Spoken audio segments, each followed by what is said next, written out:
ये वही व्यक्ति है जिसने 2 साल पहले या 3 साल पहले कहा था कि मैंने कोविड वैक्सीन खोज ली है। आपने मुझे मजबूर कर दिया ऐसे बोलने के लिए।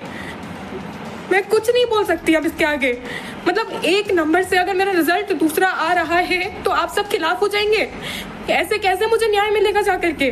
रो रो कर वायरल होने वाली इस छात्रा का वीडियो आपको अच्छे से याद होगा। बीते दिनों आपने देखा होगा जब नीट विवाद देश भर में छाया रहा, उस बीच लखनऊ की ये छात्रा जिनका नाम है आयुषी पटेल, वो सामने आती है और तमाम तरह के आरोप लगाती हैं। कहती हैं कि मेरी OMR जो है वो फटी हुई थी, उसके अलावा जो है मेरा रिजल्ट जो है वो जारी नहीं किया गया। इस तरह के तमाम आरोप जो है वो लगाती हैं। लेकिन अब इस केस में एक अहम डेवलपमेंट सामने आई है। इलाहाबाद हाई कोर्ट में इन्होंने NTA के खिलाफ जो याचिका दाखिल की थी, वो याचिका तो खारिज हो गई। साथ ही कोर्ट ने इनके दस्तावेजों को, जो डॉक्यूमेंट्स आयुषी पटेल ने दायर किए, उसे फर्जी माना है। कोर्ट में यह साबित हुआ है कि आयुषी पटेल दरअसल फॉर्ज डॉक्यूमेंट्स पेश कर रही थी।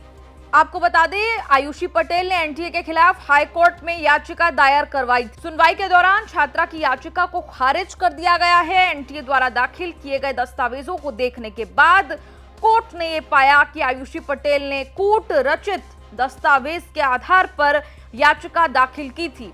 छात्रा की तरफ से याचिका में बताया गया था कि NTA ने उसे फटी हुई OMR शीट भेजी थी और उसका रिजल्ट भी जारी नहीं किया गया। सुनवाई के दौरान कोर्ट ने NTA को भी डॉक्यूमेंट्स जमा करने के लिए कहा था। जब NTA की तरफ से कोर्ट में ओरिजिनल दस्तावेज प्रस्तुत किए गए तो कोर्ट ने पिटीशन को खारिज कर दिया।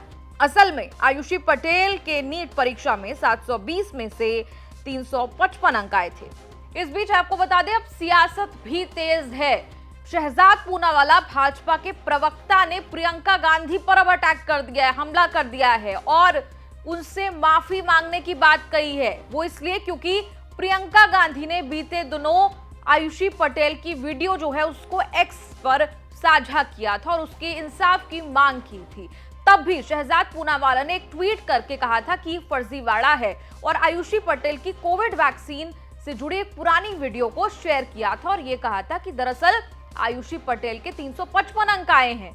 और आज फिर शहजाद पूनावाला जो है फिर से ट्वीट करते हैं। जब कोर्ट दस्तावेजों को झूठा करार देता है तो एक बार फिर शहजाद पूनावाला जो है वो ट्वीट करते हैं और प्रियंका गांधी से माफी मांगने की बात कहते हैं और लीगल एक्शन की भी बात कहते हैं।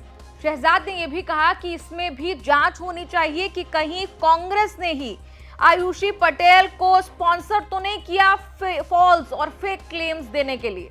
आपको याद होगा कि प्रियंका वाड्रा ने नीट के विषय पर 10 जून को एक वीडियो शेयर किया था और वो वीडियो था आयुषी पटेल का। ये है उनका वीडियो जिस पे प्रियंका वाड्रा ने लंबा चौड़ा पोस्ट किया था।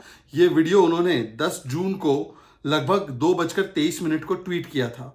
उसी समय पर जब ये वीडियो शेयर किया गया जिसमें आयुषी पटेल दिखाई दे रही है, कह रही है कि मेरे साथ अन्याय किया गया, मेरे ठीक से मार्क्स नहीं दिए गए, मेरे OMR शीट को फाड़ दिया गया है, ये सारे क्लेम्स उसने किए। उसी समय पर मैंने प्रियंका वाड्रा को फैक्ट चेक किया था कि ऐसा उनके साथ कुछ नहीं हुआ है। NTA ने बताया है कि इनकी OMR शीट इंटैक्ट है और ये वही आयुषी पटेल है जिसने पहले 2 या 3 साल पहले कहा था कि मैंने कोविड वैक्सीन खोज ली है। इस प्रकार की विश्वसनीयता और क्रेडिबिलिटी वाली व्यक्ति का वीडियो आप शेयर कर रही है प्रियंका वाड्रा जी, इससे बचिए। परंतु प्रियंका वाड्रा नहीं सुनी।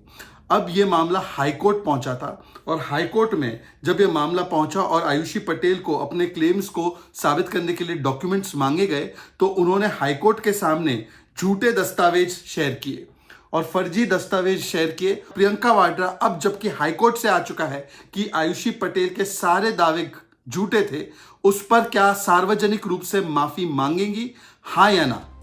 आपको बता दें, जब देश भर में नीट के नतीजे जारी हुए यानी कि 4 जून को, तब आयुषी पटेल ने कहा कि उनका रिजल्ट रोक लिया गया है। फिर आयुषी का दावा था कि जब उन्होंने मेल किया तो कारण के तौर पर NTA ने फटी हुई OMR शीट उसे मेल कर दी। छात्रा ने इस मामले को लेकर अपनी वीडियो बनाकर सोशल मीडिया पर पोस्ट की जो तेजी से वायरल हुई। जब ये मुद्दा राष्ट्रीय स्तर पर छाया तो प्रियंका गांधी ने इस पर ट्वीट किया। इसके बाद NTA का कहना था कि उनकी तरफ से छात्रा को कोई ऐसा मेल ऑफिशियल ID से नहीं भेजा गया है जिसमें फटी OMR शीट की फोटो भेजी हो। NTA ने छात्रा के दावे को गलत बताया। इसके बाद गलत रजिस्ट्रेशन नंबर से रिजल्ट जारी होने के बाद से मामला और उलझ गया। बीच में यह भी खबर आई कि नेशनल टेस्टिंग एजेंसी की तरफ से लखनऊ की नीट छात्रा आयुषी का रिजल्ट गलत एप्लीकेशन नंबर से अपलोड किया गया। आयुषी के मुताबिक एडमिट कार्ड पर उनका एप्लीकेशन नंबर 240411840741 था, जिसकी OMR शीट फटी होने की बात कहकर NTA ने रिजल्ट जारी करने से मना कर दिया था। लेकिन जब आयुषी का एप्लीकेशन नंबर 240411340741 डाला गया तो उसका रिजल्ट खुलकर सामने आ गया।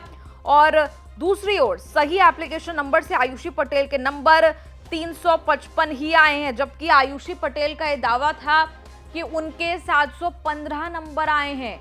अब ये मामला और उलझ गया है क्योंकि आयुषी पटेल पर अब ये आरोप लग गए हैं कि कोर्ट में, जुडिशरी में, कोर्ट में जब वो गई तो उन्होंने फर्जी दस्तावेज पेश किए हैं। अब तक इस पर आयुषी का जवाब नहीं आया है। आप लोग इस पूरे मसले पर क्या कहेंगे? क्योंकि इस तरह के जब केस सामने आते हैं तो वो जेन्युइन छात्र जो होते हैं उनका केस कहीं ना कहीं वीक हो जाता है, जो 24 लाख छात्र न्याय की मांग कर रहे हैं। आप लोग इस पर क्या कह रहे हैं? कमेंट्स में लिखकर जरूर बताएं और देखते रहिए न्यूज़ तक।